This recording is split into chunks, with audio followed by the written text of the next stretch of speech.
Ladies and gentlemen, welcome back to another episode of El Local. I am your host, Eddie Gonzalez, and today it is a very exciting episode.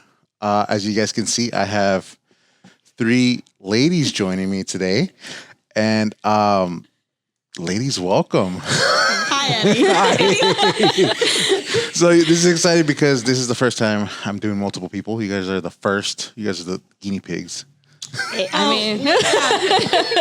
what teachers are. Literally every day. Yes. And these are teachers. I got teachers. You're the first group of teachers that I have on the show. So I got Katana, Kenda, and Fabiola joining us. Thanks for you guys for coming on. Of course. How are you guys feeling about this? Nervous, excited. Yeah, definitely. We all really like each other. We like you, so this should be good. No, that's good. That's good. This is gonna be a good time. We've talked in the past and about this, and this is cool because the topics that we're going to be talking about, I guess you could say, middle schoolers is going to be interesting. And you guys are all middle school teachers By choice. by choice. And Yeah. for those who don't know, middle school is it's its own beast. So I want to get into that, but I kind of want to know a little bit about you guys. What got you guys into teaching, and why middle school? Okay. You want to start? Oh, yikes. Yeah, I can start. Honestly, I have wanted to be a teacher since I was like 6 years old. I can't pinpoint exactly like if it was because of my teacher or if it was just that I wanted to like help people. But ever since elementary, I loved it. I wanted to do something in that like pathway. And I did grapple with it earlier, like later on in college. And I was like, do I want to do counseling or do I want to do teaching? And teaching was it.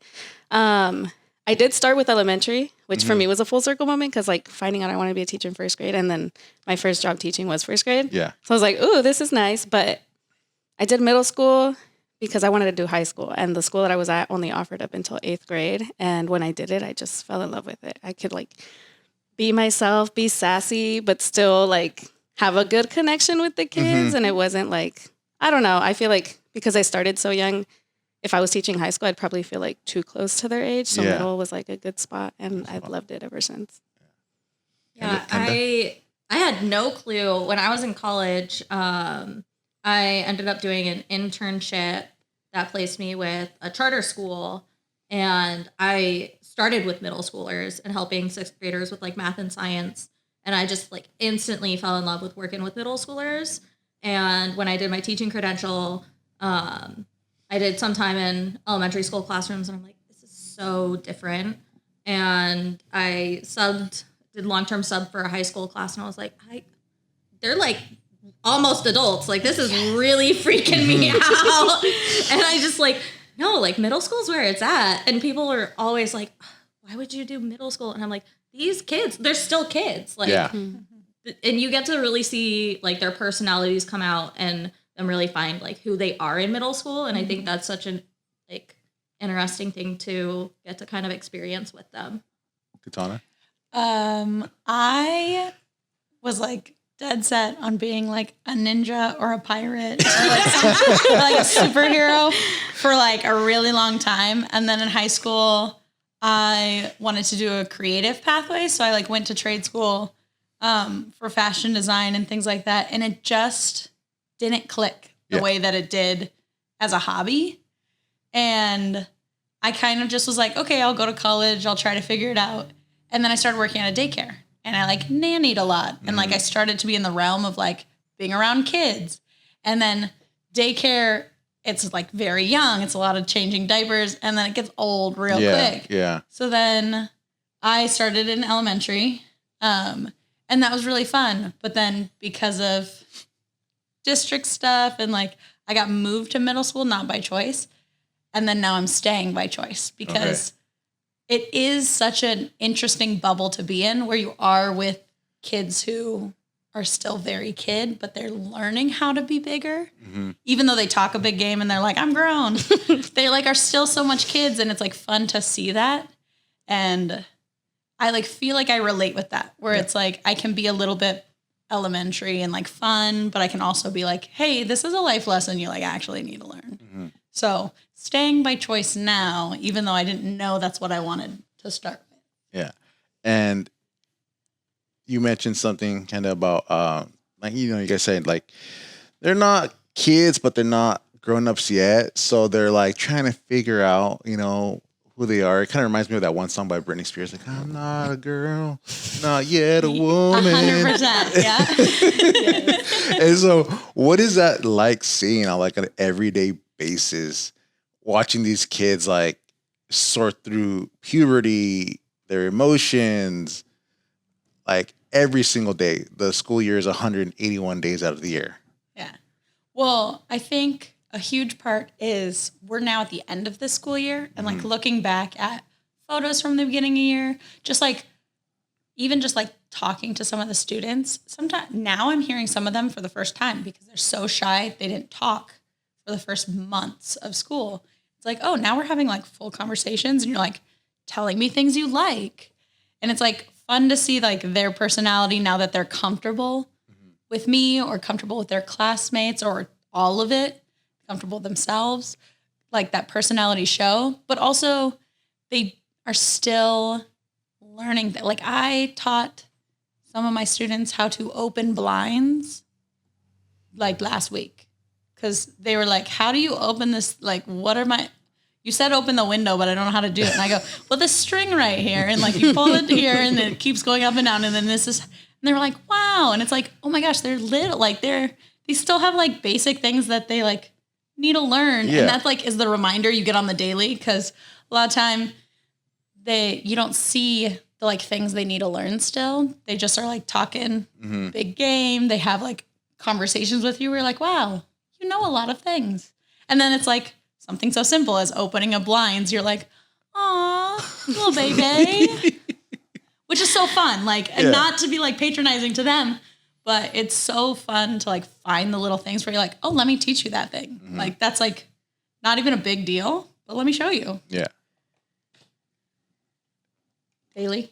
On the daily. On the daily. What do you guys like? How do you guys see them? I'm thinking about the drama of, there's one student that anytime she sees me in the morning, oh my gosh, I saw the boy I like, my man. And it's just like that kind of like, okay, and now it's a different boy. And now it's a different boy. But it's just kind of like the freedom for them to explore and their comfortability of like going to teachers and being like, oh, I kind of like this boy. Like, do you think I should ask him out? And like, have you ever talked to him before?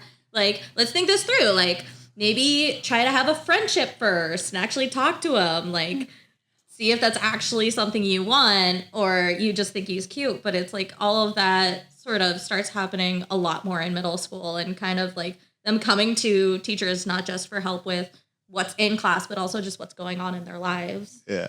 Also the thrill of a first crush. Yeah. Like, that's so It's not her cute. first, though. Well, What we're talking about is not. I mean, four crushes just this school year. but I mean, you know, like for some of them it is, but also, you know, they learning. Yeah. And it's so funny because you guys all work together, obviously, and the school that you guys work at, I coach flag football, and one of the girls that I coached that was on the team, one day before practice, said, Coach, that kid over there, he gave me his name. He's like, yell his name. I was like, why? He's like, that's my boyfriend. It's like, does he know that? Not yet. It's like, so how do you know it's your boyfriend? Oh, he doesn't know yet. But you know, All the time. it's like, That's her way of manifesting. manifesting it, right? Like, go talk to him, you know, at least. Like, tell me, hey, come check out my game. Nah, coach, that's weird. But asking an adult to call out for a kid is not. Oh yeah. Yeah. So what about you, Fabio? Like, I feel like it's funny because it's a combination of the two. I mainly taught 8th grade before this year. So I feel like by the time I got them, they knew like a little more of like how to be a student, what they were expected to do and everything. So then this year I got given 6th grade. And at first, like, I did not want it because I was like so used to like the way I was with the older kiddos. So then seeing the 6th graders coming in with like, they're fresh out of elementary. They're so sweet. They're so bubbly, but there's so much that they don't know yet. And and all of those expectations. So having to teach those routines, I was like, oh my God, like we need to start from zero. Like this is what we're going to be doing. We need our Chromebook. This is how we're signing it. And like all these little things, but I love it because you get to see that progress. So now when I see my 6th graders, I'm also like, oh my God, like in 2 years as an 8th grader, like you're going to be so different, so grown, even though like we know they're not. But like grown from what they were. Like we get to see that progress. So I feel like it just, also what you guys were saying, it reminds me more that like when we talk about teaching, just almost anybody, we don't even talk about the content that we're teaching. It's the relationships that we build with the kids, the way that they just go talk to us about anything. And that's where they feel that connection. And that's when they then engage into whatever we are teaching because they feel heard, they feel connected. And I feel like that's the biggest thing I've noticed. I don't want to get a little too serious, but like to touch on that, right? So we all know teachers don't get paid enough, right? I mean, let's face it. Do you think that right there, what you're saying, like, you know, I get to have that relationship that people don't see with the kids that make up for the lack of pay, maybe? There's like, oh, okay, I guess, you know, I'm not getting paid a lot, but I'm making a difference. I think for me, it like, I don't know if I'd say it makes it up, but it makes a huge difference. Like, I know that I'm making a difference in one of these kids' lives, even if they don't remember my name in like 10, 20 years. And they're just like, oh yeah, that one teacher in middle school. But they'll remember little things that like did make an impact during their middle school years and that would come back to them in high school. So I feel like it's a nice reminder that we're always in their lives, even if it was that like small little moment. Yeah. That feeling that they draw upon in the future, not knowing like you, if it was because of a teacher or not, but just like knowing that's what you wanted to do. Yeah. I think for me, I think of them as separate. Like my pay is one thing and my relationships and at school, even with staff, even with students, that may keep me there because I'm not going to work a job I don't like. Even if there's hard parts, that's the part where it's like, okay, I do really like all the people I work with. Oh, I do like my students, even if we have a bad day every once in a while or every other class periods all over the place. The pay is like a completely separate thought. We're like, yeah, it's not enough, but I also can figure out that part of it until one is outweighing the other. Yeah. Where it like makes it not worth it. Yeah. Things could be worse. Yeah. You could be a barista at a place that people come in and yell at you for not getting their coffee order right. Or it could be somewhere I just don't like. Like I could just hate every moment of being there. And it's like, why live life that way? Yeah. Kenda. I think for me, like a huge part of it, because teachers also spend a lot of money like on their classroom and like the things that they bring in. I think for me, there's a big difference because I know I have support from like my family. And so I've never really thought too much about like, oh, it's not enough because I know that there's people to help support me if I do get to a point where like times are tough. Putting out a donor's shoes and getting new chairs for my classroom or pencils and all of that. Getting to take kids to the San Francisco Zoo, like all of that is because like the money came from somewhere, but I'm lucky enough that it didn't have to come out of like my own pocket. Yeah. I was going to say too, on that, the community really does help because even like Facebook groups or like marketplace type of things, if you're like, hey, I'm a teacher looking for this, usually someone has it and they're very happy to like help donate to teachers, even if their kid's not going to the school or anything like that. Cause they're just like, oh, you are making a difference in lives, even if it's not my own child. So I've used that before. I think my first year teaching, I think my entire like 4th grade classroom was based on donations from previous teachers, community people that I just all summer drove around to people's houses or like yard sales that they were finishing up and like got a bunch of markers, got a bunch of crayons, got like books. And I got my whole classroom and I think I only spent out of pocket my first year like $20 because I was adamantly like, you don't have the money. You're not even in your job yet. You're a broke college student getting a job for the first time. Like you can't spend money on this, but I can do other resources, which was lean on community. And we have a really good community, both here and in just the Santa Cruz County that like really depends on teachers, even if not every single person is like gung-ho about teachers. one thing that I always ask teachers in middle school is this, because South County and North County PVOSD do things a little bit different. Is the 6th, 7th, and 8th. So South County is here in Watsonville. They go middle school, 6th grade, 7th grade, 8th grade. In North, it's 7th and 8th. Mm-hmm. Do you think kids are ready at 6th grade? Oh, they're obviously not. But do you think they're ready, and is that something that should change or still stay the same? I think it's an interesting question. I student taught before I was a teacher at a APTOS school, and it was up to 6th grade.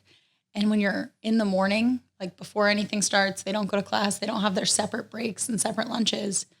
You have maybe not kinder, you have 1st to 6th on the same playground in the same area, and you can pinpoint every 6th grader like down to it. And you're like, oh, don't hurt a kid just because you're like playing tag. Like, Yeah. you know, they're not intending to, but there's like a huge difference when you see them all on the same playground at the same time or all walking into school. It's cute because then it's like 6th grader has their little buddy, little sibling. And it's like, oh, what a cute little relationship.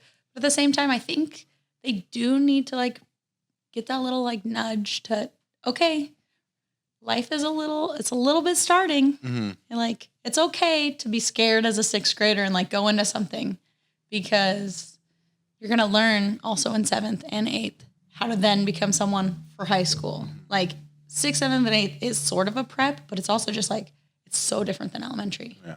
Like the fact that you switch classes is like a huge learning curve for 6th graders. Yeah. But if you don't get that in 6th grade, learning that in 7th grade, like that's going to take almost half of your 7th grade year. Like that's I don't know if it depends. I don't know if it's necessarily good or bad, but it is something to consider. Like now you only have 1 year of, oh, I'm an 8th grader, and now I know how to switch classes and do everything. But 7th grade was like, I'm late to classes. I don't understand. You guys teach 6th grade, so you're seeing it. But I've also never seen the 6th grade still being at an elementary level. So I feel like that's also, like, I don't have anything to go off of that. But with what you were saying, I feel like 6th grade is that intro of them figuring it out. And I feel like 7th grade, which is a grade that I have not taught. I taught it like a little bit as a sub, but I feel like that's a hard year already. So for that to be a transition year in the middle of them like figuring out who they are, going through puberty, like all this stuff, that's heavy. Mm-hmm.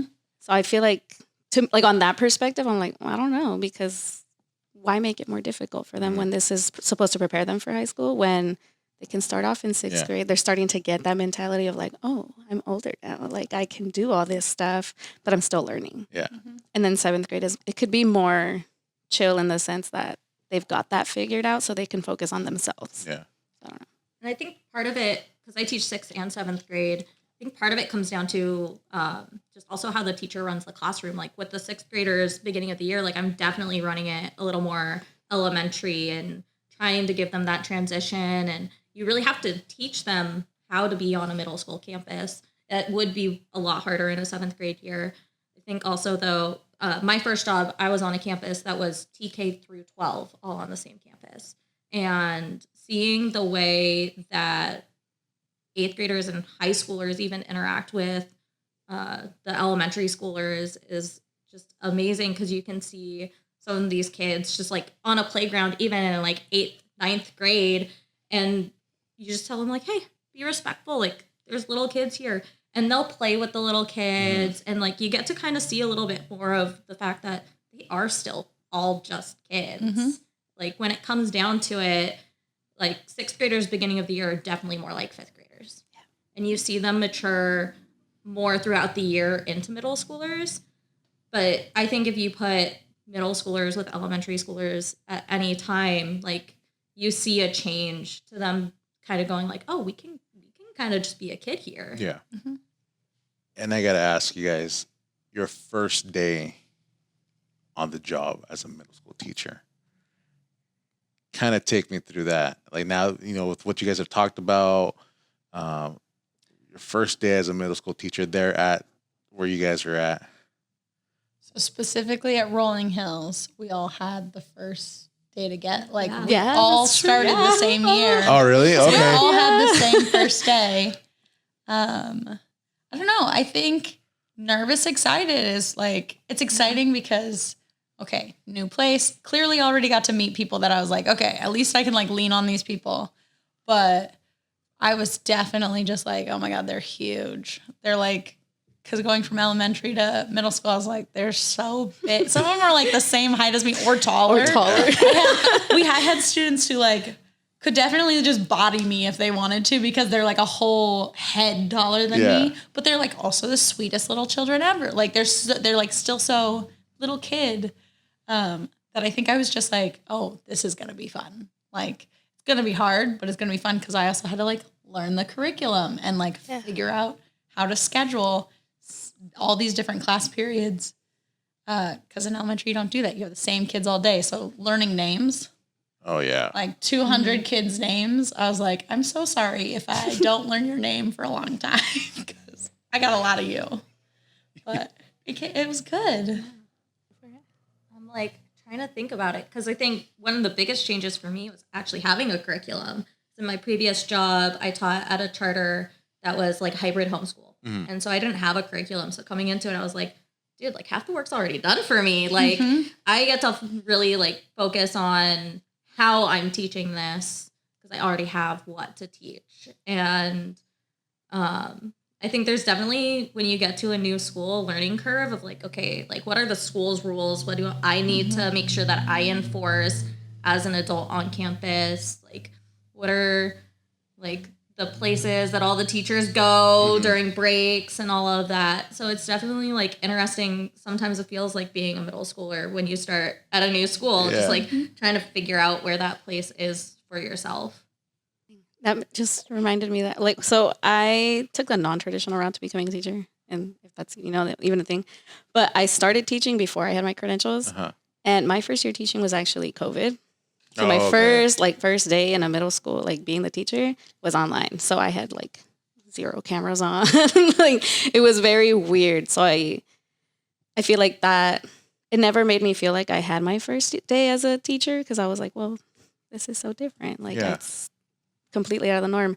But first day at Rolling Hills, I was so nervous. Like I had no idea what the kids were going to be like coming in. I was like, do I have to be like super mean starting off? Like really, you know, like set my foot down, or do I have to like play off and be the chill teacher?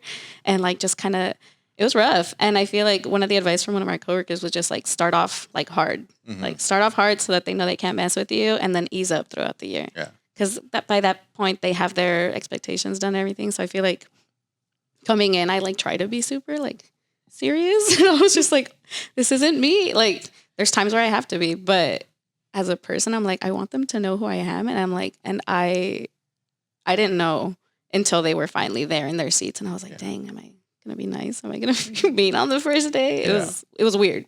Yeah. It was weird. Have you guys ever, what were those moments where you guys had to be like, no? Oh, I mean, I'm still learning that for sure. Because we definitely all had the same coworker tell us like, be mean until Christmas. like, don't let up till Christmas. And that's not in my personality. Like at all. You've met me. I'm bubbly. I'm weird. I like love just creative everything. So I tried and I was like, this is so fake. And they know this is a fake human, like trying to be like, oh my God, like no to that. My big thing about like, when like the like strict or like angry version of me, but it's not angry, it's safety. As soon as someone is doing something that's not safe in the classroom, that like higher tone, that like deep voice but high and projecting comes out, because this is not where that happens. Like you're gonna endanger other people, yourself. That's a no. So I'm sure it happened in like the first week, if not the first month, where I just had to like put my foot down at moments where I just had, and it's not even like specific. It'd be like a huge like, hey, because I need everyone's attention right now because that's not the thing to do. And it was probably about, you know, touching other people or pushing around desks or like just anything that like slightly was, because it's not like anyone's like throwing chairs in my classroom, but this is like a hard no. I need everyone to know this is a hard no. So that was like, okay, now this is where I'm strict for a moment and we're all going to figure out why. But like, I'm still not great at it. It's like still something I have to learn how to do. And my kids know when to like stop and respect because of those moments. But I definitely like at the month mark cried the first year. I definitely like had a moment, like the end of a school day where I was like, I can't hold it together. Like someone needs to come see my class for a second so I can just like. I feel like I actually remember like you telling me that, and I was just like. I'm pretty sure I texted. I was like, I broke down today. Yeah. I wonder what that group text chat is like. Well, I told all of them because we were all new. There were 7 of us who were hired last year. Yeah. All new. And I think we just were like very overwhelmed because there wasn't a good onboarding. Like people tried and stuff, but it wasn't enough to like make us feel comfortable. And I think I just messaged everyone, was like, hey, we just got an email from the principal. That's because of me. I cried and I was like, we don't have enough support. So now we're going to get it. If anyone has anything they want to, now's the time. Because I just was like, I can only be strong for so long. And then I was like, all right, things need to change. Because I don't want to be this all year. Yeah. And that could be one of the biggest things that impacts a teacher's experience is how much support you get when you're being onboarded, but also just throughout the years from admin. Like if you don't know something or your admin, someone you can go to who will be supportive or someone who will be like, well, how do you not know that yet? Yeah. And there's so many new people that it was like, how are you doing this? Yeah. I'm also crying at the end of the day. That's how I'm doing it. It's like we're right there. We actually all had prep at the same time too, our first year. And I feel like we didn't get to take advantage of that as much as we could have. But like now that we're like, okay, we're more settled, I feel like we totally would have been able to like lean on each other a lot more. Yeah.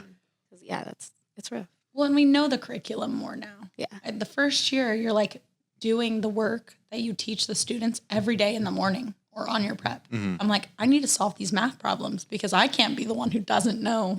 You don't ask Google? What them? No, ChatGPT? I can if I need to, but I shouldn't have to. So it's like, I'm like, okay, on my sticky note, doing the math problem. So I like have my little guide. But then this year, it's my second year teaching the same math curriculum. So I got my sticky notes from last year. I can just review and be like, oh yeah, I know exactly how to do that. But I don't have to like prep every sticky note every morning now. And like that also helps it make it a little easier for now during prep. It's like, oh, what are you guys doing? Can I like come go through this game plan or whatnot? Or like yearbook? Can I come take pictures of your classroom? Like I got time. That's great. Has there ever been a time where you guys are just like, other than that time you were crying, where you just want to quit? Just walk out like deuces. I have a time. It was not at Rolling Hills, so you know. Kids out there watching? Yeah, it's not You guys are great. It's not Rolling Hills. And I feel like I've had kids ask me too. They're like, has there ever been a kid that you like straight up hated? And I was just like, I love you guys. I was like, I'm not even near it. But at my last job, it was after continuous things. It wasn't just like that one time that he did it and then it was like, I'm ready to leave. But I was on maternity leave for half the year, so I didn't get to know the kids as much as I would have wanted to. Like, I knew their names and everything from years before, but not enough to be like, oh my God, like we can connect on this thing. But this kid, like, after already annoying me so many times, he had a lot of privilege, home, school, everything, broke into my classroom because they needed to get their phones. Like, they needed their phones. It wasn't even the end of the day yet. They still had like another hour, maybe 30 minutes, if that. And they broke into my classroom and there was no consequences at all. Dang. There was a meeting. All of this was on camera and the mom was like, oh, my angel would never do that. Like, my baby would never. But clearly camera shows. And that's what It annoyed wasn't me me. the most. That admin didn't even think like, let's show the video. So once the mom left and we were like, can you not show her the like video? And she was like, no, it's not like worth it. Like, I was just like, they broke into the classroom. I'm like, God knows something that I had in there was taken and I'm just not aware. Yeah. But they like broke the window, like very obvious in front of everybody. No yard duty saw it, no admin, no staff outside. Like I was with my coworkers inside a classroom because we were having lunch, disassociating from everybody else outside because we're like, nope, we're not opening the door. We're not talking to nobody. It's our lunchtime.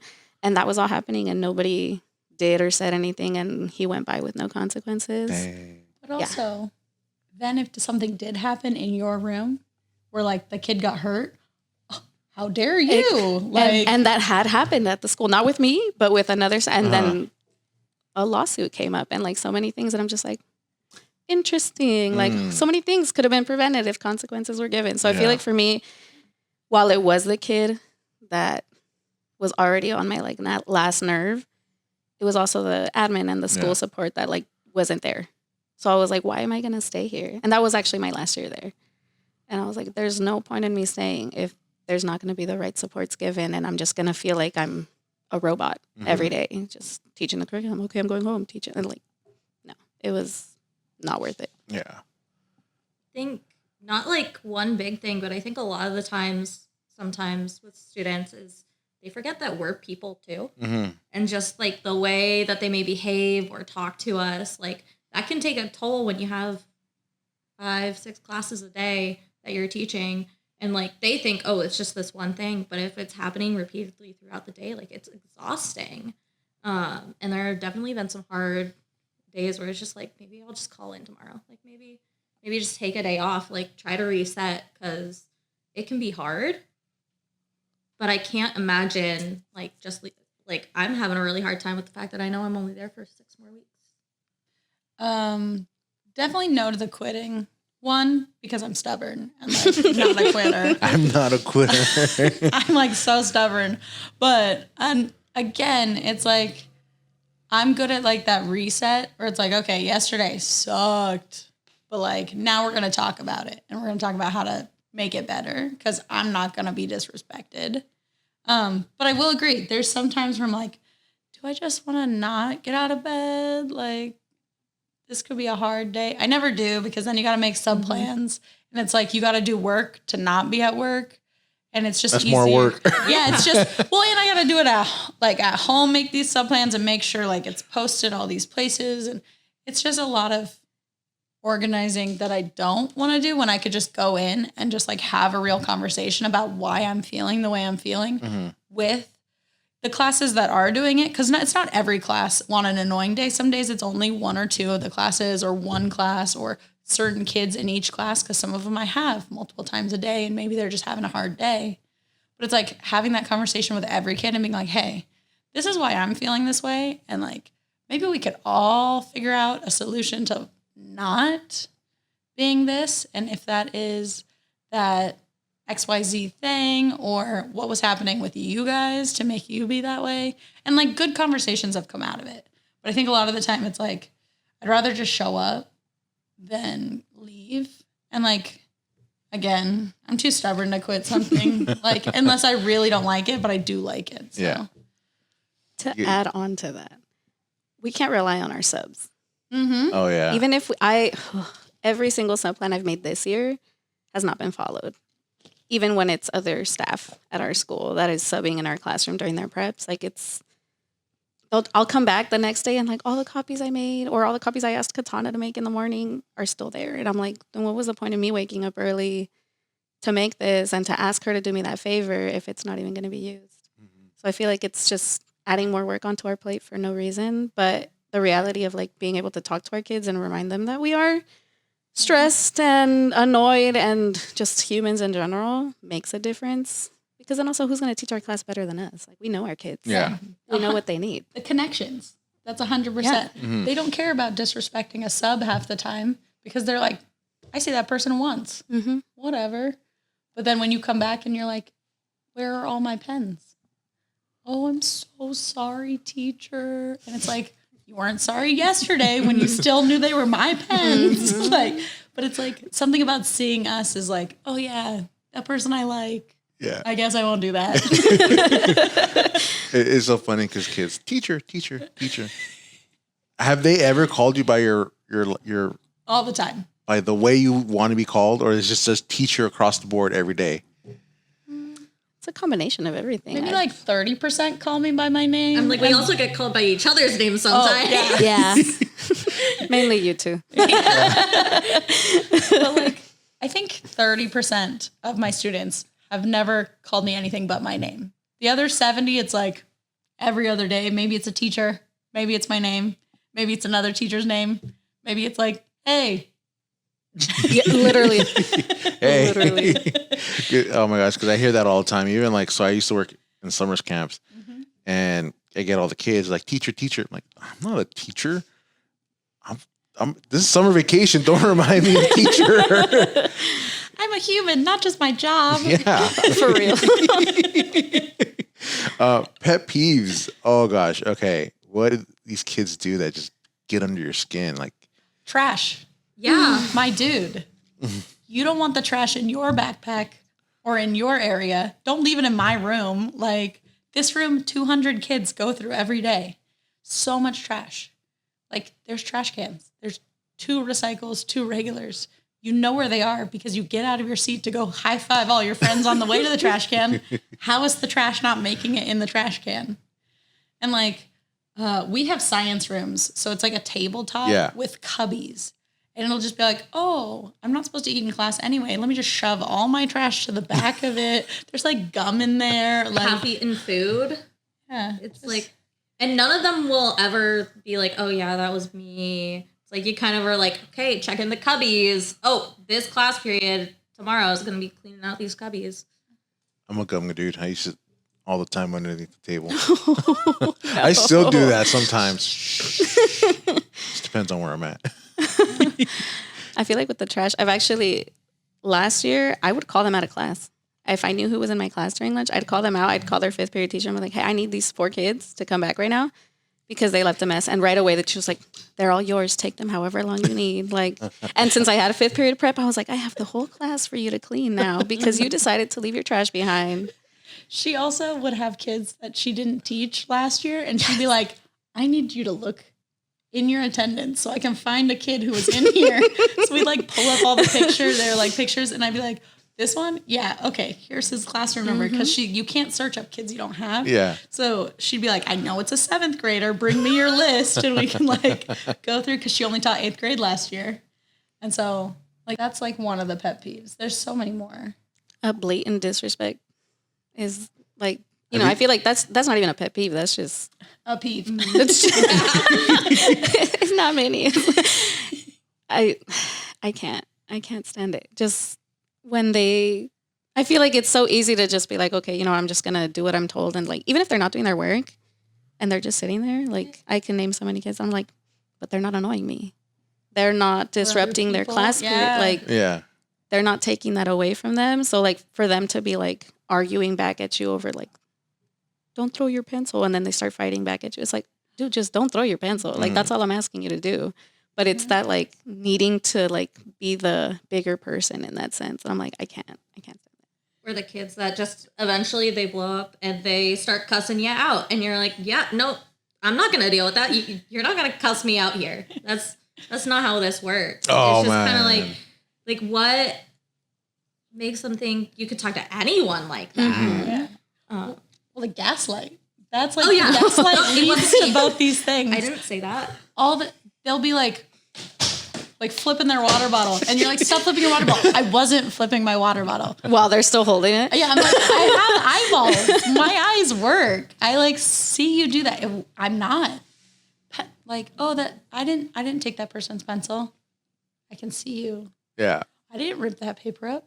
I didn't blah, blah, blah. And you're like, my dude, I wouldn't call you out by name if I did not see you doing it. Like, I would do the general, like, someone in the class did this thing. No, if I'm saying your name, it's because my eyes saw you specifically do that thing. And I need you to stop. I love doing the, like, I'm not saying names, but looking directly. Even the kids, like, they'll be like, it was so Steve, is that you? Wonder who it could be. Yeah, I'd be like, huh, Eddie? Like, Or the girls who like to do their makeup in class. Oh. Last year was worse. Yes, it was. I feel like I don't have as many this year, but I had to confiscate a bunch of like hairbrushes and like their freaking the mascara curler, like I mean eyelash curler. Why do they do makeup at school? Like, just come on. well, you got to remember, this is when you're going through puberty. You're learning who you want to present yourself as. for a lot of the girls, like the people they look up to wear a lot of heavy makeup, like have very flawless skin. When you're going through puberty, you're probably not having flawless skin. So you're trying to like cover it up. You're trying to look good for that boy crush you now have. Who doesn't know you exist because you're yelling at me from across the yard? But it's not even the girls. The boys, though, like they darken their screen, so they'll just be like fixing their hair. Get hair powder to like not look as greasy or to fluff it up. I know now it's the fluffing. They're just fixing. I'm just like, someone could just go like that to you and you're done. Like, but they're just so like The Edgar bowl fixated. cuts. Like, you gotta fix my Yes. hair right here. Well, I'm not sensitive to smell, but I know some of the students are. The perfume game Oh, is yeah. insane. Ain't no one be using Axe anymore. When we were in kids, that Oh, was yeah. like the smell. But now it's like, oh, here's my like blah, blah, blah vanilla. Here's my man perfume, whatever, like I don't even know the brand that they have because it's not, I don't care. Gucci But- Dior or something. Yeah, but like they'll just be like in the middle of math class and you just like start smelling it and you're like, who thought they needed to like freshen up for math. during but like in the middle of a math problem? I was like, you could wait to the last 5 minutes. I gotta make when sure we're I like, smell good to slay this answer right here. That's the thing is it's like you guys, and even when they do makeup, I like remind them, I'm like, the last like 5 minutes when we're packing up, this would be a perfect time to like do that. Right now, you're not solving the math problem. So I don't even know if you know how to do it. Like, let's focus on this. And they'll be like, oh, sorry. Or you'll hear just kids go, oh. And I'm like, who around you is like torturing you with this like scented like bomb? Oh gosh, kids, middle schoolers. I don't know how you guys do it, especially like on an everyday basis. When I worked with middle schoolers, I was just like, I was a drill sergeant. I still kind of am whenever I work with them. For example, I think what day it was my first day with the 6th grade boys when I did flag football. And as soon as they come out, I was like on them hard. And they're like, okay. Like, Okay, heck Coach yeah. Eddie. Yeah. No, it's like, no, Coach Gonzalez. Oh, sorry. Yeah. So, and that's what I did too, because a lot of the kids I knew from last year after school program, they call me, oh yeah, Eddie, whatever. But then they came in and I said, look, you may know me from last year as Eddie. And if you know me, that's cool. But from this point on, from here until the end of the season, you should all refer to me as Coach Gonzalez or Coach G. That's it. And every time one slipped and said Eddie, I made him do like a push-up or something. So I'm a drill sergeant. I don't know. That's just See, that's me. one of the things though. When you're coaching, you can be like, "Yeah, go do a lap." I'm like, "Where's that with my math and science classroom? I want to make this kid go out and run a lap. Like, they need to get that energy out." Well, they actually had that at my last job. They had like, there was a kid specifically who had like a bunch of little cards that he could like use whenever Yeah. he was feeling like he needed them. And one of them was like, go run a mile. Oh. Oh And my I'll gosh. slide it. You're go run a mile right now. I don't know if these kids can run miles with those baggy pants and the They definitely can. yeah. They can barely They're, walk like, through pulling the it. hall. It's funny watching them run though with their baggy pants, all like sideways. Yeah, like little penguins. Yes. Or they'll ask, "Does it look like I'm sagging?" It's like, yeah, your pockets are down at your knees. Also, when they ask them like, why do you want me to look? Like, just pull up your pants. Like, don't ask your teacher if you know you're sagging. You're sagging. Like, You ever give them the history lesson of why pants are they sag pants? No. Yeah. No? I actually had last year's kiddos show me a video that explained it, and I was like, oh, I didn't even know. Yeah. But yeah. Like, I know the history, but I definitely don't bring it up to them. I did have to explain because one of my students said, my mom says it looks like I poop my pants whenever I sag. And I go, diaper butt. And they were like, what? And I go, that's what it looks like on kids when they poop their pants. Like they have a diaper, so it's all saggy. Yeah. And they were like, oh, I definitely didn't know that. And I go, you didn't ask? No, I'm not going to ask my mom that question. I ask you questions. Hey, yo, diaper butt. I'm glad I don't work at a middle school full time because I'd probably like roast these kids. Oh, we do. Oh, we do. Oh, we do. Really? We do. But I feel like it's once that relationship's built, like, Yeah. you know who you can, Yeah. like, Yeah. and they'll roast you back. Like, Yeah. it's very, like, it's tame in a sense. And like, If you that'd be definitely the right learn word. if there are students that like Can't handle. can't, and like keep it to the students that can. Because like if they're touching each other, I'll be like, I'm not gonna say, hey, stop touching your friend, and I go, I didn't know y'all were dating. Like, when did this start? Touching, yes. why do these kids touch in middle school? Like it's like all So over. much. They seek connection. They're because they're learning and they're developing and they like have so many like what ifs about the future, the current, the everything. I think they're just seeking connection. And to be connected to your friend, they don't know how to do that always emotionally or like verbally, but like you can connect to your friend like, look, we have a connection. This is how I show my connection. Or like they like are like, oh, all the time. So it's like Awkward side hug. yeah. No, they be full on like They'll around the full-on back. cuddle. Like, They'll full on cuddle each other. But I think it's because they don't know how to do that verbally or mentally. Yeah. So like we see it in all grades. Like there are kids who do it a little more or grade levels who have a lot more of it. But I think it's just they don't know how to connect with people otherwise. And that's how they show it. The ones I've noticed it the most with is boys, Yeah. but also boys that don't have siblings around their age. So they don't get to have that connection at home because either their siblings are older or their like siblings are maybe like just not the kind of people to be like hugging. Like I don't hug my siblings, but whenever my brother does, I'm like, get away. But with friends, I'm like, oh yeah. Like, so I don't like. I feel like that's also what they're kind of like projecting. It's like, oh, I don't do this at home, so I'm going to do it with the friends that I consider my family. Yeah. Because a lot of them have known each other since kinder. Yeah. We're like, oh yeah, like we knew each other since we were this small. Like we grew up together. We walked to school together. So it's like they have that already. So to them, it's like, oh, it's fine. But then at school, it's like, yo, why are you trying to do that?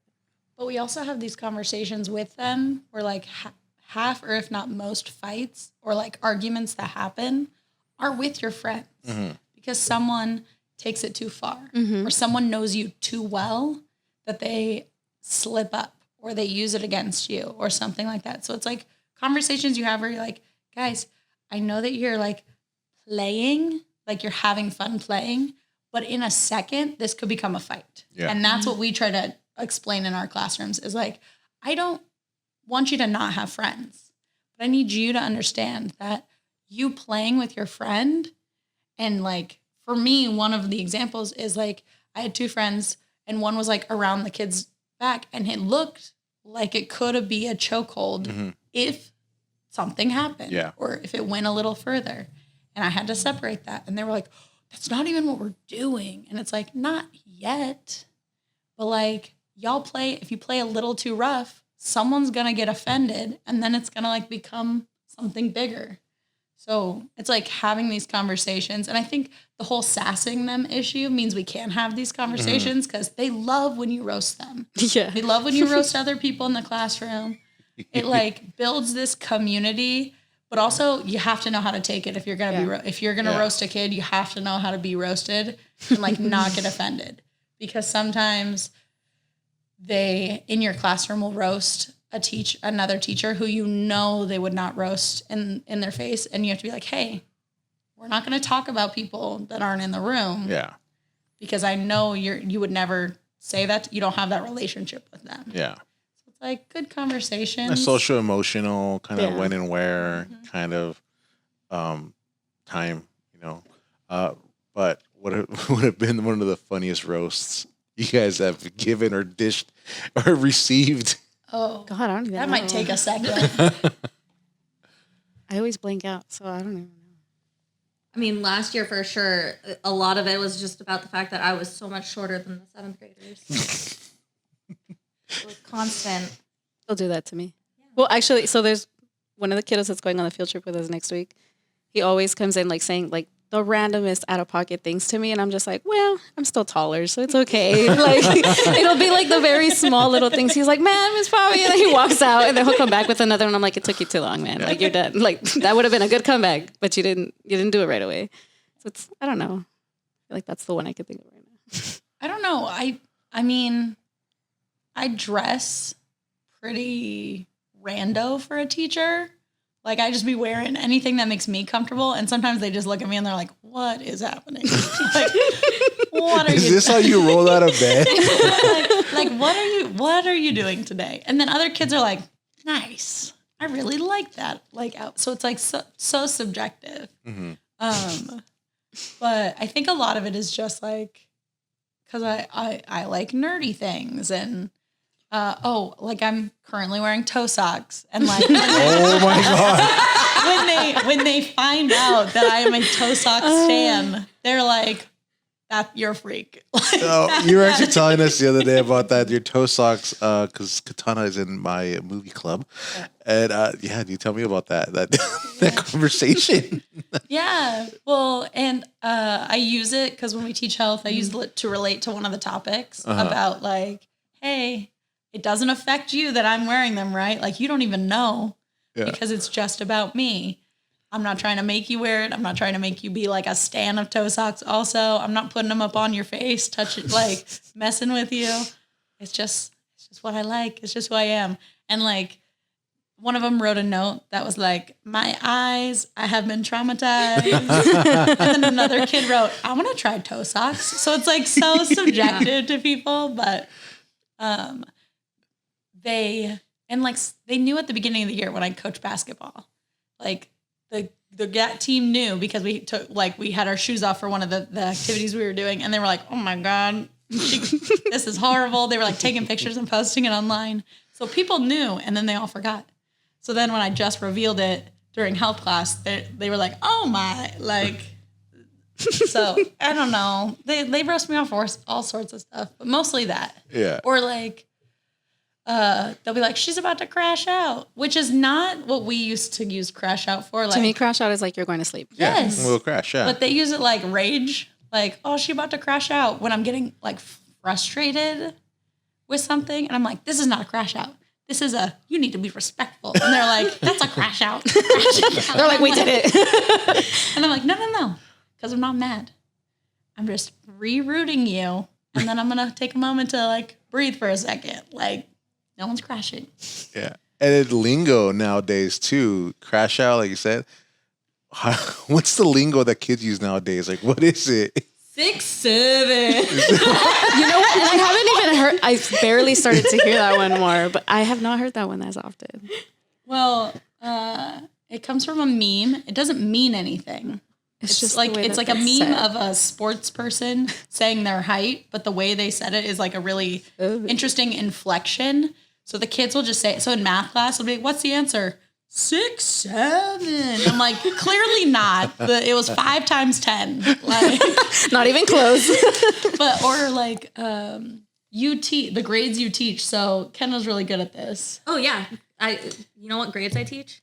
6, 7. Oh my God. Guess what our first day of summer is this year? 6, 7.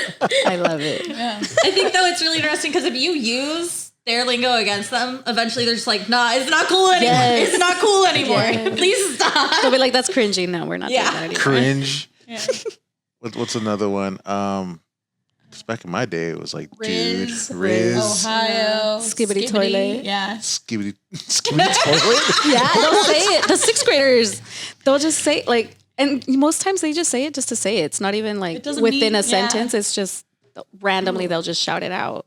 Or And like with Sigma. It's interesting because some of the stuff that they say, it'll be like, that video is like 13 years old and it's just resurfacing.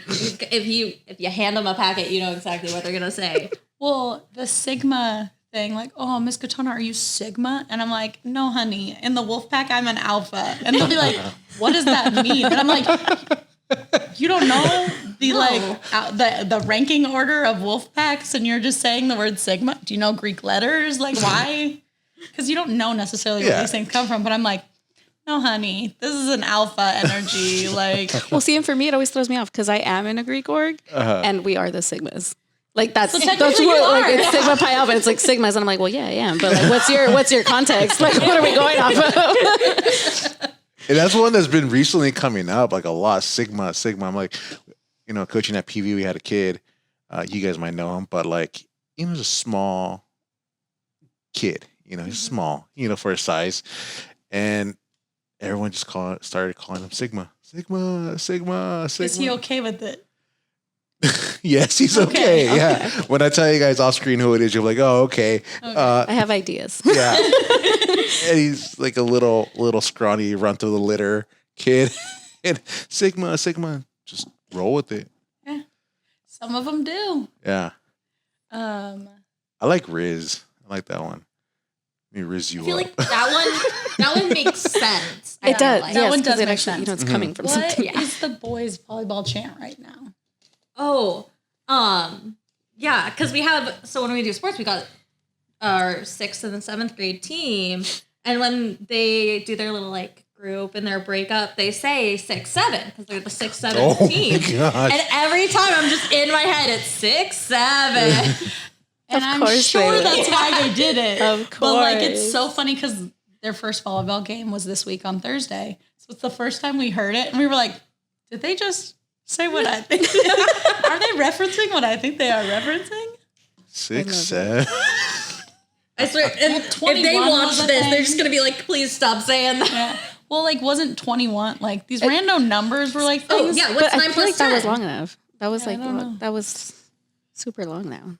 Yeah. I don't know what they're from half the time. I just am like, they'll ask me, "Are you this?" And I'm like, no comment. The, I don't know what the context the is. 9 plus 10 equals 21 is from like a pretty old video. 'Cause I remember that from when like I was in school. Mm-hmm. That's why I'm like, that's an old one. Yeah.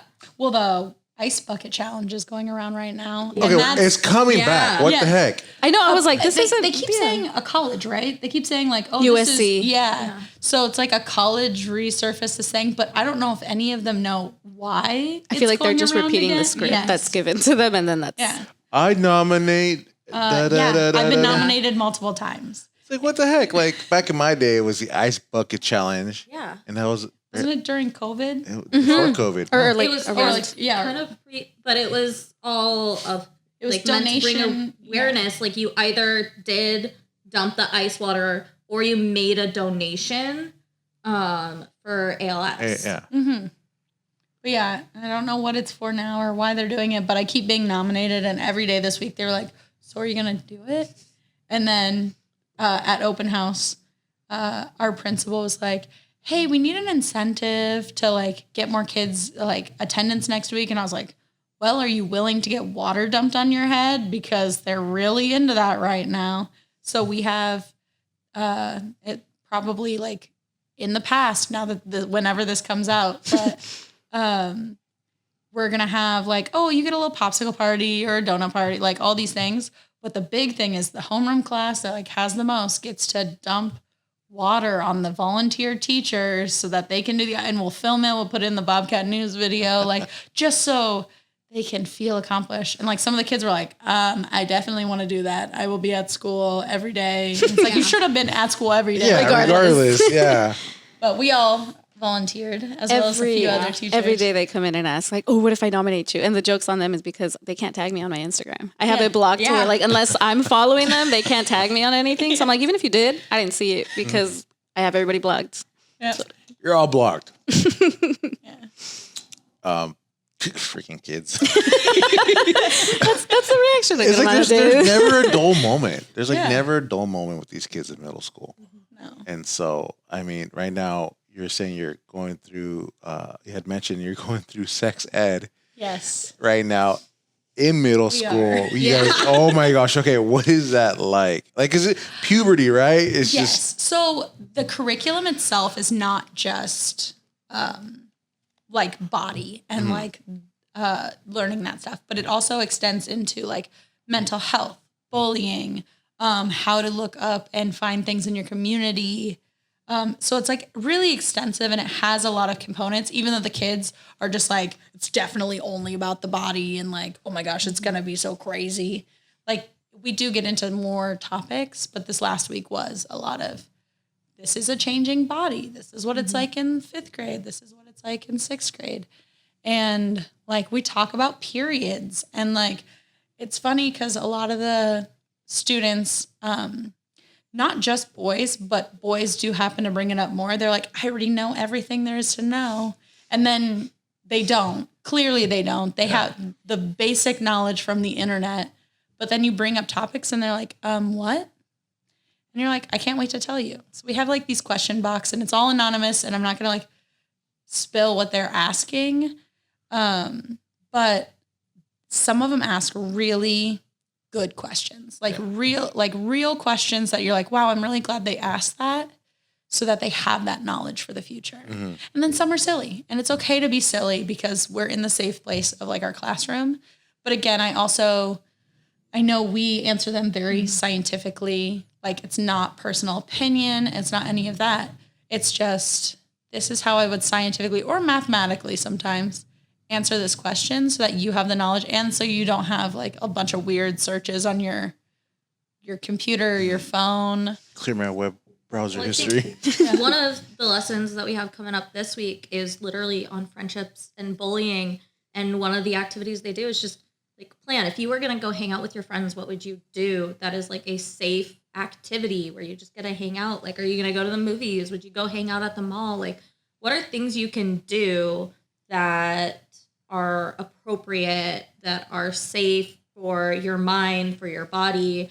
And how do you create a boundary if your friend is asking you to do something that's not safe? Well, and we just took 7th graders to the zoo yesterday.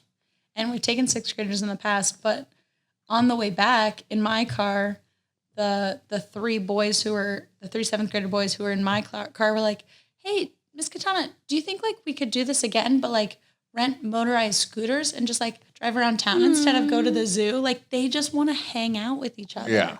And they just want to like hang out. I don't know if necessarily us, but like us as their supervisors, they're cool with that. So they're like, oh, do you think that could be a thing? But also, you know, we did buy their food and stuff like that. So it's like, oh wow, we have this person who's like taking care of us, but also like, can we go like just ride motorized scooters around town and like be silly? Yeah. So I think they do want to just be kids and have fun, and giving them the space to do that and to have those conversations is kind of what it's all about, because they don't necessarily want to or feel comfortable asking people in their own families or even just their like their friendship groups. Like, you don't want to be the one to not know something, so you're not going to pretend. You're going to pretend you know everything. Well, even so, being a dominantly Latino community, a lot of them don't feel comfortable going to their families because their families aren't comfortable answering those questions. Yeah. And it's not until adulthood that they're like, oh, I didn't know this was a thing. So even like for them to have that space to ask all these questions completely anonymously, no one actually, like, you know, unless you guys know their handwriting. But like, with the amount of kids that we have, it's so hard to actually know. But for them to have that space to just ask whatever comes to mind, I feel like would have been so helpful. Well, and I would say one of the things that was really interesting starting health this year is I have a lot more students who are raising their hand and asking the questions in class, not even anonymously. They're like, I want to know the answer right now. Mm-hmm. Yeah, there's definitely a confidence with this group of kids where they're like, hey, it's better to know. They're like, it's not embarrassing to ask this question, because they're not going to ask the silly, weird question out loud. They're asking the real question, which is great to see, because that means that they're willing and open, especially the conversations where, like, most of my classes are split almost evenly gender-wise for my science classes. So I think I have one more boy than a girl in both of my 35 students. And they have really good, like, we talked about periods, and like the boys were like, oh my God, why do I have to learn this? And I was like, guys, like, half the population goes through this every month. Yeah. Like, you have so many women around you, your parents, your siblings, your teachers, but also like, if you want to date or marry a woman in the future, like, it might be important to kind of know what goes on, because this is, it's not a trend. It's not something that's going to go in and out of style. This is just facts. Yeah. Like, so it was really good to see some of them like take it very seriously. I have a student, I'm not going to mention who it is, but they, like, every class period are like full eye contact, like listening and everything. And there's chaos around them with giggling and like whatnot, but they're always like, their friend's head will get in the way, and they like move their head to make sure that they're still like seeing the screen and understand. And I'm like, wow, they're going to make someone like a really good source. Like, even if it's a sibling, even if it's a partner in the future, they're going to have a lot of knowledge to help. And it was cute because like the 8th graders got it last year in 7th grade from their teachers. And I had an 8th grader who was like, what are you guys learning? And I told him, and he goes, oh yeah. So like, what should I do for my girlfriend? Like, he was like, oh yeah, I do remember learning that, but maybe I wasn't paying as much attention as I wanted to. So he was like, felt comfortable asking because he's like, That's so I have a good sweet. relationship with this. And it was just like, what do I do? And it's like, okay, well, you ask her, what kind of candy does she like? What kind of food? What does she want to do? Because it's like these really good conversations that are like, oh, thanks, Miss Katana. Like, they talk exactly like that, tone of voice. So it's fun. I don't know. I think for a lot of teachers it'd be daunting, but it's my favorite thing to teach. They're so into it. They are like the most engaged because chemical reactions, meh. Yeah. Natural resources, meh.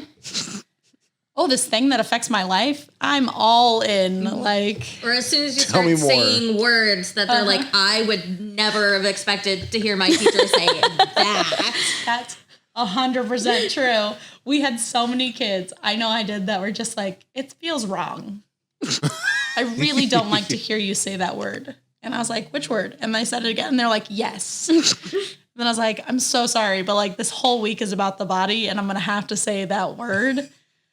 I really don't like it. And I was like, okay, I'm so sorry. I won't say it any other time of the year, but I'm gonna say it right now. it's a scientific term. Yeah. Like, you guys say it all year. Why? Like, I'm only doing it All of a right now. sudden now. Now it bothers them. As you know, teachers and going through middle school yourselves, you know, what has been the biggest change in just how middle schoolers go through middle school? Cell phones. Yeah. That's been the biggest factor? I didn't have any. Uh-huh. So, A lot of the time, like they'll be like, don't catch me lacking, don't catch me lacking. Like they're so scared that something will be posted on the internet. And, you know, you always hear like the internet is forever. Like you don't get rid of things. People share them all around. And it's really hard when you're going through trying to find who you are and experimenting and to have like it just kind of all out there and you might not even notice it. And it's all documented. Like that's hard. Like there are definitely some things where I'm like, I'm glad we don't have a picture of that from when I was in middle school. Like, I feel like I kind of wish that I had more pictures from middle school, though. I feel like I have a ton. Because like I was a shy kid. Like I did a lot of clubs and sports and stuff, but I was very like to myself. And I feel like I wish I had more of that memory to be like, oh my God, like this is what I was in middle school, to be able to like show them. But it's scary. It's scary for us as adults for like something random to pop up and be like, who got that picture? How did they get it? What's the context behind this all? And they're living with that every day. Like, oh. And then the kids who don't have phones aren't even aware that stuff is being spread online until a friend tells them. And it's like, then that fear now gets instilled to them. Like they can't even be on there to like defend themselves in any way. Well, I think too, like my parents were picture takers. So if I want to, I can find the photos from then. But we didn't have the like mental element of it where it's like someone is going to weaponize this against me. And I think, I don't know if it's for everyone, because I know we've had discussions with other teachers who are older than us and they were like, oh yeah, I reacted the same way that these students do. But like using the bathroom at school, like actively going to the restroom is terrifying for students. They're like, you are not allowed to poop at school because someone's gonna say, hey, this kid was pooping. They're gonna like smell it. They're gonna like, the worst one is they're like, oh yeah, what if someone takes a picture? And I was like, the super illegal thing where they're like, have a camera open in a bathroom. Completely invading privacy. Yeah, but they're so worried about it that they like, sometimes they don't eat all day or they don't drink water all day because they're so afraid. And I was like, I never had that fear. Like even with the documentation element of it, I never had that fear as a kid. Yeah. So I think phones, but also like social media and like how it affects them is like crazy because we were wilding. Yeah. We were running around town. Yeah. We were like riding our bikes. We were doing all these things. But like, I wasn't afraid that someone was going to see me fall off my bike and like catch me like lacking or make fun of me for it, my friends fell off their bikes also. And then we just get up and we keep going or whatever it was. Like we were more free to be kids. Yeah. Because I could only imagine, because I mean, over the years, I mean, all those Instagram profiles that you guys hear about, lacking, this school lacking. It's like, Well, and we have teacher accounts, but the students that have graduated, the ones that we follow, they don't have any posts. They completely only do stories because they get rid of in 24 hours because they do not want permanency on their page. And it's like a fascinating concept because they also like don't necessarily, like if they didn't save it, then that means they don't have photos either of when they were kids. Yep. So it's like an interesting. Also makes it really hard for us to know who we're interacting with on social media. Like it'll be like a letter. Yeah. And then there's like their little profile picture that's like super small. And then even then they cover their face. Anytime they post, it's like immediately like the peace sign, or they're like just completely covering or whatever song, the album cover. Yes, like it'll album completely cover over their cover. face. Or like the hat. If they're wearing a hat, they'll like bring it down, make sure it's tilting. So it's they hide from it completely because of that fear. But I will say, being the yearbook teacher this year, and like they have helped as well. They also love seeing themselves. Like we take a lot of photos of games around the quad, in classrooms. Like we take pictures, and yeah, they hide some of them, but at the same time, some of them, they like are shining. They like outwardly, they just like open up. And we've caught a lot of students just like being themselves on camera. And then you show them and they're like, wow, that's actually a really good picture. Can you send that to me? And then sometimes they email you and you're like, send me the pics. And you're like, give me a moment. I do. Like it's been an hour. They'll keep reminding you like every hour. It's like, hey, send me the pictures. But like we've all participated in that, and you can like see all of the kids and how they interact because they know we're trusted. yeah. They're like, don't catch me lacking. And you're like, we're not going to post it anywhere. We would never do that. So they're comfortable with us, which is nice. And it's a shame they can't be comfortable with their classmates for the same reason. But it's definitely, I think, the hugest thing. Also, I was not a pencil breaker. Oh my God. Like, I don't know. There's like this thing where like we destroy everything.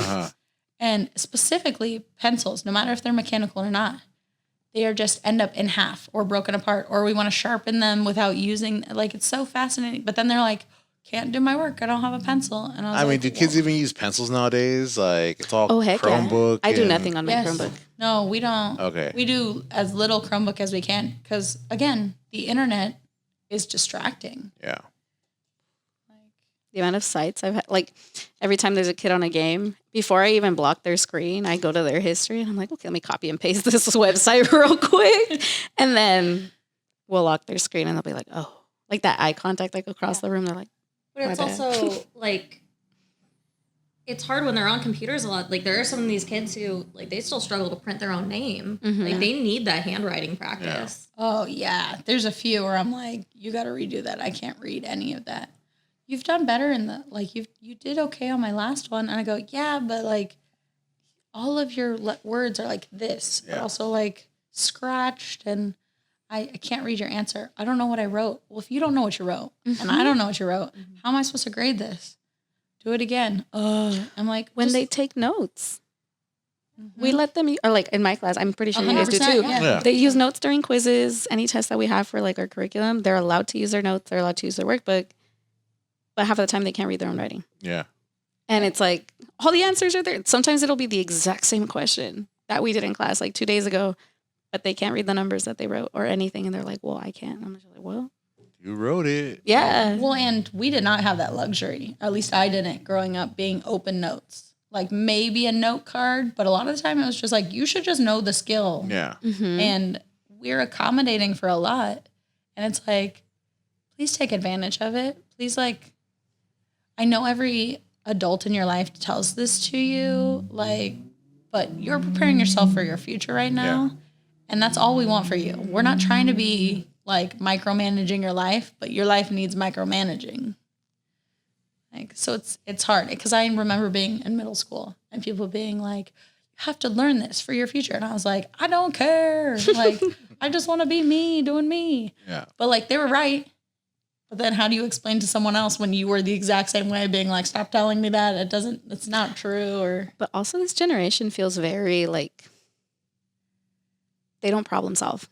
Right? Is it okay? Learned helpless. Yes, thank you. They don't problem solve. If they can't, sometimes they don't even read the problem. It's not even that they can't. They'll stare at their paper the whole time. Sometimes they'll grab their pencil and like hide it, make it look like they're writing. But they will stare until the answer is given, and then they copy. And sometimes they don't even copy. They'll just write down the answer. They won't write down the steps it took to get there. So they really don't even try. Like there's no effort being placed. Well, and that, along with talking. But they won't talk about the problem like you're asking them to. It's like, hey, use your neighbor as your resource. I know that person got an A. Use them. They're at your table for a reason. Let them teach you. And it's just like, so what'd you do this weekend? Like, oh my God, did you see this person's outfit? They don't even pretend. I'm like, No. like bare minimum. I'm like, hey, what's they just do whatever. Well, and we'd use a lot of timers. So it's like in 2 minutes, if you could solve that problem in 30 seconds, talk for the other part of it. Yeah. But all 2 minutes talking and no one picks up their pencil, Yeah. like that's going to be rough. Yeah, this generation's a little something. I don't know. There's got to be a word for it. What are they? The Gen I don't know. Are they alpha? Alpha, Gen Beta, No, They're Gen Alpha. Alpha. Alpha. No, because my kid's Gen Alpha. Oh no, It wait. means your kid at the end of the No, spectrum. yeah. End of the I was like, Gen no, Alpha. wait, yeah, it is Gen Alpha. Yeah. Yeah. Okay. Gen Alpha's gonna be the one that's gonna bring down the world. Or they're gonna, I mean, right now. or they're gonna drastically change it because Gen Alpha, along with what Gen Z, the one right before it, they do have a lot of social awareness. So there is a lot of stuff that they might do or know. We just don't know where that's going to go yet because It could go both ways. It could go both ways. It could be like game changers for society and like all like politically activists, or like maybe they just aren't in the right setting to invent the next crazy thing. But we just don't know. And it's hard when you're looking at reading and math and like writing scores to be like, I don't know what you're going to do. And like, I mean, we were at the zoo yesterday with the kids, and I was like, there was a person coming out with the glove and an eagle. And I was like, guys, that's a job. Like, I just need you to realize that like every adult you're seeing, that's a job that you could do in the future. But like, not for free, not for knowing nothing. You gotta have the skills behind it. It's not just like, hey, I want that job, and you get it. You have to like have all the other stuff. Unless you magically put your hand down, an eagle just flies on it. It's like, oh, there you go. There you go. You're hired. And eagle's grip strength is like, what was it, 8 times our grip strength? So just rip your arm off. That's why they have those gloves. So maybe you don't want to be sticking your arm. Well, then they didn't even know asked that. about the little hat, and it's like, oh, he has a hat on to calm down. Yeah, the little blinder thing. Yeah. Yeah. So it's like, this is what we're trying to tell you. And like some of them listen and some of them are just like, you be crazy. And I'm like, that's what I thought. But then they not be crazy. They be true. It's like even just the amount of them that don't know how to use like money. Yeah. So many. Ooh, Not that's knowing the big. like what a dime is worth or a penny or a quarter. Like, Because everything's all like technology. It's like yes. Zelle, just tap and pay. Or they don't have it, so they don't know. Or their parent buys them their thing. Yeah. Like they're not quite understanding that concept. Do you guys ever? There's this game that was going around the internet. You're telling like the older generation and the younger generation, "Hey, how do you answer a phone?" You know, some of us were like, "Eh," and then the other ones are like, "How do you dial? Do." And then the older ones like tone. And it's like, yeah, these kids just don't know. But Or how do you take a picture? Because Versus a Yeah. selfie or just clicking Yeah. the button. Yeah. so, dang, I'm old school. So, what's been a fun moment working with these kids for you guys? Like one that just stands out. Like that's the memory I'm gonna have for the rest of my Honestly, life. I think I will say, like, I have 3 bracelets on this wrist. All 3 of these bracelets are from students. Because I have one student that I have 3 times a day, advisory, science, and for math. They'd come up and give me a bracelet. I'm like, oh, this is really cute. Thank you. I made it. And one day that bracelet broke during class. And I was like, oh my gosh, like I'm gonna cry right now. I've been wearing this for months. Like this means so much when like a student feels that connection. They're like, I made this bracelet for you. And like I had my 7th graders were like, whatever. I'm like, just help me find the pieces. But I told like my 6th graders about that. And my birthday was not that long after. And I got like 6 new bracelets from her. She was just like, I know you were really sad about that breaking. And then like other students were giving me bracelets. And I'm like, I just like that connection with students and just how sweet some of them can be. Mm-hmm. It's just like, there's a reminder here now of like, no matter how frustrated I may get with one class or a student, like there's always going to be those students that just really make your day. Mm-hmm. Dang, I don't feel like I can pinpoint a specific, but I have, my classroom gets packed at lunch. They'll just come in. And I feel like just those little moments of them like bursting in, like, who's Bobby? Like, you can't believe this happened. And then they leave. I'm like, okay. It's like, thank you for sharing that little moment with me. And then they just dip. Or the ones that stay there. Like last year I had a group of boys that would not leave me alone. Like they'd be there in the morning before school started, during break, during lunch, and sometimes even after school. Mm. And that continues this year with a new group of kids. And I'm just like, they just come in and sit down next to me. I'll be like eating and they're like up in my face. And they're like, so Miss Bobby, like, what are you eating? I'm just like, I don't know. It's sweet that they want to spend the time with their teacher out of like everybody that they could be hanging out with. They're like, no, I want to be here. I will say I have observed some of these cute moments because last year, occasionally me and Fabio would be like, oh, let's go grab Panda. And we'd be coming back and we'd try to go to my room instead of hers because they were outside her door, like waiting to get in because they knew she was going to bring food. So we'd go to ours and they'd bolt around the corner as soon as they saw our car pull up, and they'd run to our room my room before the door closed. And then they'd just be in our room while we're eating Panda, like just wanting to chat.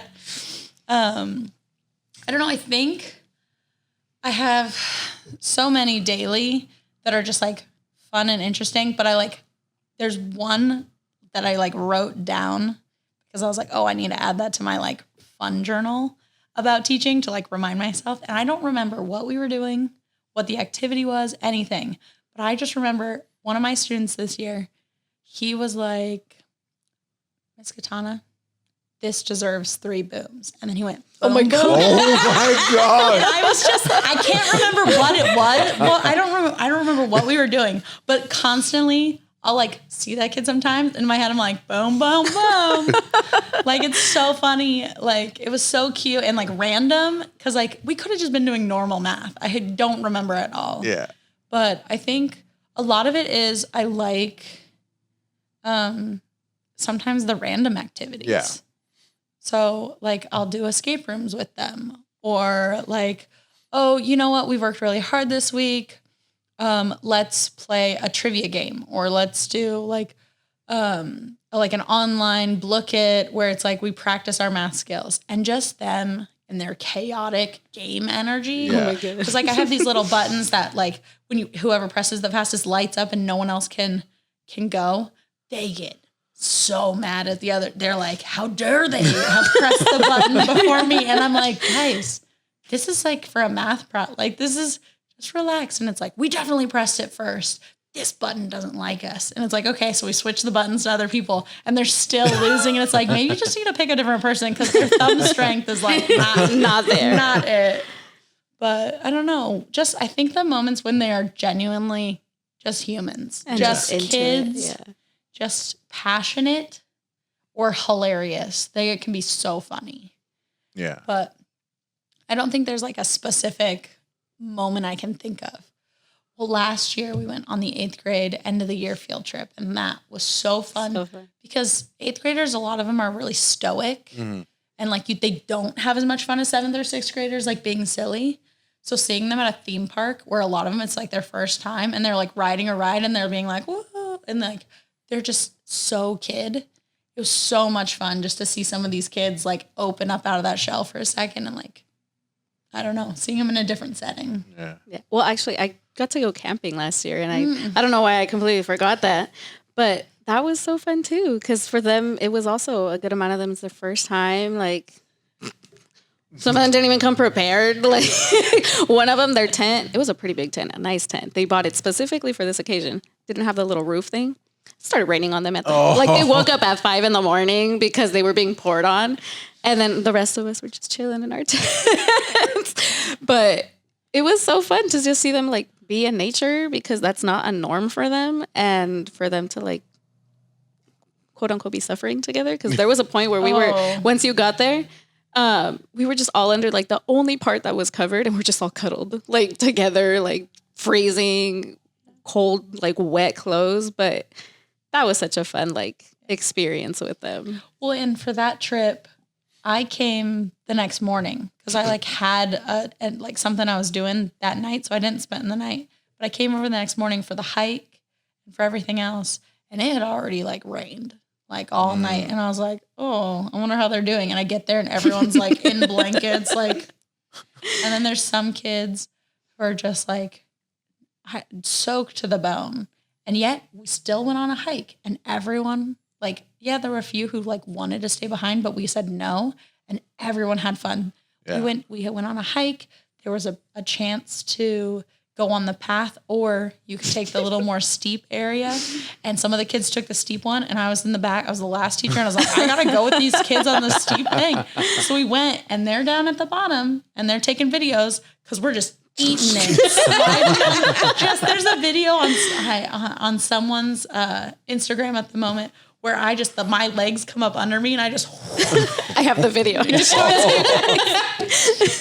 but I don't regret a moment of it. Like, it was so fun. Yeah. And like, kids didn't have jackets. So whatever jackets I had in my car, where I was like handing them out to kids to use. And then, we got to a lake and were soaked to the bone, and like half the kids got in the water, like the freezing cold, like little stream. So we have pictures of kids just like rolling around in water, even though they're soaked, and just having so much fun. But they were so sweet. The boys were like such gentlemen in that day. Yeah. Like they were helping us cross, and they were like holding our hands, like, no, step right here. Don't step right there because that one's wobbly. Like while they're like knee deep in water. Like they're like, I will get in for you, but step right here. Like it was so all sweet. The girls too. Yeah. Like they were walking all the girls across, like making sure they got there safely. Like it was so sweet. It was very cute. Well, and then like we come back, which is an uphill mission, especially now everyone's extra soaked. And some of them were just like, Miss Katana, do you have any more clothes in your car? And I have like pink tie-dye sweatshirt. And like, I have just some like really like, these are my like clothes I don't want anymore, but just in case, like paint clothes type thing. And they were like, okay. They're wearing my like crusty old sweatpants that have paint all over them, and like pink sweatshirts. And these are like the macho of macho boys. And they're just okay. And they go and they change in the bathroom, and they're just coming out in this pink sweatshirt, and everyone's like, what is happening? And they're like, I was so cold. Like, you cannot judge me right now. It was like a really fun experience, even though it was like miserable atmosphere. It wasn't miserable because it was so funny. Yeah. It was so fun. Yeah. Well, and like a lot of them campfire for the first time. So they were just like, oh my God, what do you have in your car that we can burn? And I was like, okay, let me see. Oh, these are old books I was using for art. Anyway, there you go. And they're like, we're good to burn books. And I go, only right now. This is not a life lesson here. Like, this is the context of we are freezing. We want to cook food. I almost said his name, but one of my kiddos had his math homework in his backpack. And he was like, well, I don't need this anymore. Like, let's throw that one in. And I was like, thanks. I'm like right here. Yeah. It was funny. Yeah, I've noticed a lot, especially in this community. There's not that much experiences that they have, you know, and when you are able to share those experiences with these kids, like camping or even go to the zoo, it's like it brings out who they are, you know. And I really wish, like across the board, like teachers in the district could be like, dude, let's give these kids experiences. You I know? think we would love to. I think it's just really hard. Yeah. Like, I don't think I know how to fill out a field trip form. I don't think I would know how to plan one and how to get the funds for it. Like, I think that is like one of the reasons the zoo trip with specifically like that is all Kenda. Like, she has the resources. She put it together. She was able to do that. And like, it's making me be like, okay, what can I do next year? Now that I get to see her example of how that is affected. Because we're going to go again, all three of us next weekend with the 8th graders. And like the fact that one kid, he's like, yeah, the zoo sounds fun, but In-N-Out, I've never been. Yeah. It's like this mythical place. And so like the fact that we all get to experience that kid going to his like First In-N-Out. like his like dream, like I can't wait to try that. The zoo, whatever. But like In-N-Out.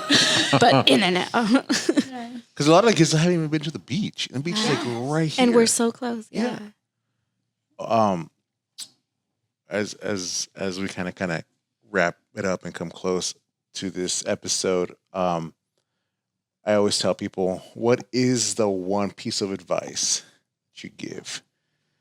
It could be to the kids, it could be to whoever's listening, it could be to each other, or just anyone.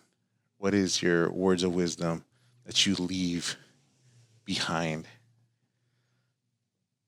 I think something that would apply to like teachers, but also to students is make sure you have a support system. Make sure you have someone that when you're having a bad day, you feel comfortable going and talking through it with them. Because when you don't have that support, everything becomes so much more difficult. Boundaries. I think teacher-wise, I feel like knowing your boundaries. When I first started teaching, like I would take so much work home. And I wasn't a mom yet. So I was like, I had the time. I could.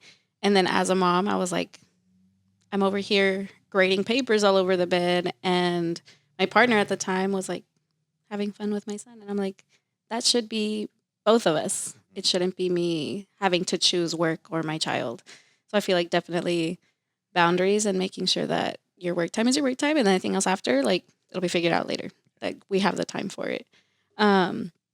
Kid-wise, half of them aren't going to remember either who we are or the content we taught, but they're going to remember like those little life lessons. So just being themselves and taking advantage of the time they have with their friends, but also taking care of themselves. I feel like they're not taught that as much to be like, if you're not having a good day, like I need to take a step back. I need to stay home and take a mental health day because then they're just going to be more stressed out at school. Like what's the point? I think this applies to anyone, but I'm thinking it more in the context of our students. I don't know if this is my like ultimate words of wisdom, but it's the thing that came to my mind when you asked the question. And it has to do with you're allowed to fail. You're allowed to try things and be god awful at it and then try it again. And especially as someone who is creative and likes trying new things and doing it, I do not do it well half the times I try it. But that doesn't mean it wasn't fun, and it doesn't mean I didn't learn anything.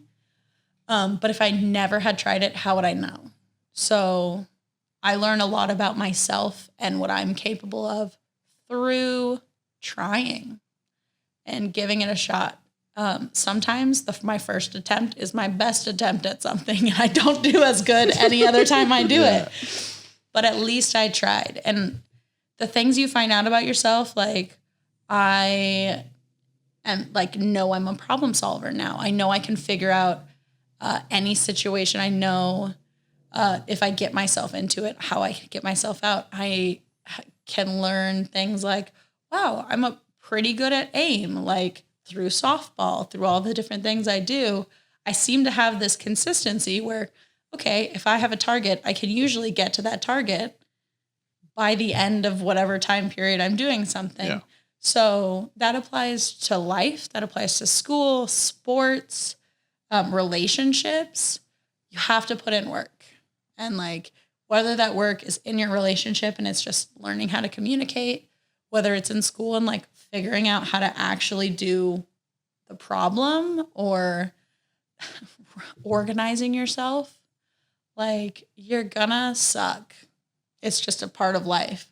If you don't and you're perfect forever, okay, there is a moment in time where you're not going to be perfect at something, and that doesn't mean you're less worth it. So like the trying, the process, that's what's important. All of us here have definitely failed at things, tried it again, failed again, or did it right the first time. And then the second time been like, how did I do that? Like, I don't know how I got that the first time last time, but it's not happening. So I think that applies to everyone, but mostly our students. That's like the lesson I would want them to know because of the learned helplessness we talked about earlier, but also just like even the fun stuff that we try to do, the games, some of them are like, no. And you're like, dude, this is the fun thing. This is like the really easy day. Could you like participate in it? Could you have fun? But yeah. That reminds me of a math poster. The mistakes allow thinking to happen. Yeah. I'm like, it's what it is. Fact. Fact. What about you? You've coached, you've worked with kids. What's the thing? What's my thing? I tell people, just keep on keeping on. You know, if you can't run, walk. Can't walk, crawl. Can't crawl, roll. Can't roll.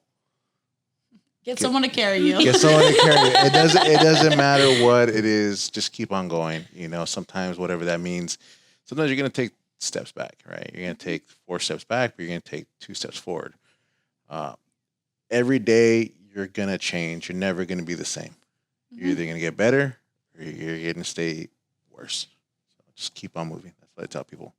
Agreed. So, yeah, that's what I kind of preached a lot this year, coaching the boys and coaching the girls. You know, keep on going, keep on going.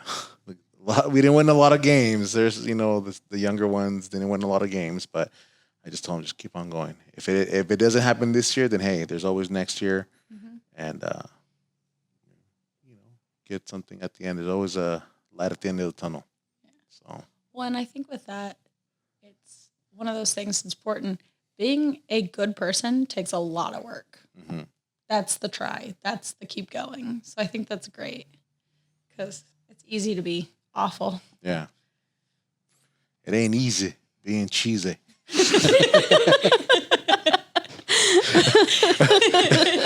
So I thought about this right now as we should end it like this. We should all put our hands in like the Bobcats do. Oh my God. And we should go Bobcats on 3. Ready? All right. Bobcats on me. Bobcats on 3. 1, 2, 3. Bobcats. Just like all the kids.